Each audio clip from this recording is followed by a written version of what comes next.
Delegação Timor-Leste vai Expo Dubai pronto coopera com a Comissão Anticorrupção quando vai queixa o Fórum Organização Não-Governamental. Ministro Coordenador Assunto Economia MKS Joaquim Amaral Hateten Hidane, ba jornalista Sira e a salão conferência Aeroporto Internacional Nicola Lobato Comoro Dili, foi em Tofali Dili, Husi Dubai, quinta-feira semana né.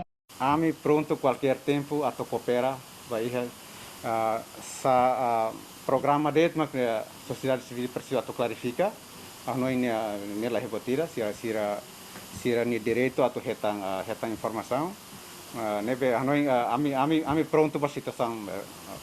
Forum ONZ Timor-Leste, Lihusi Daniel Santos do Carmo, Hato Queixa Bacak, quinta-feira semana né, questiona com a participação membro do governo na Hito, no delegação na atus ida Ruanulo e a Expo Dubai tina ring Ruanulo resinida. Governante nemos explica com a protesto público ba dança cultura Timor e a Dubai, nebe usa biti latuir nia função.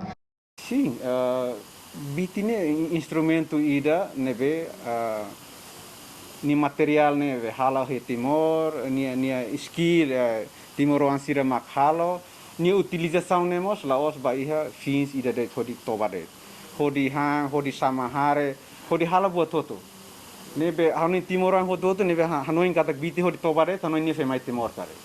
Nebe hanoin kata ka ita tem que how pelo menos se delegação lepas dari hans Timor ainda how aprecia pelo menos sir hal na apresentação ho criatividade nebe iha e evento ne barak se mai tang ite hein kata ka grupo sir selo nebe tur fale mai ato participa evento selo cara sir nomeado sir selecionado sir vela halo dia kliutang husidane.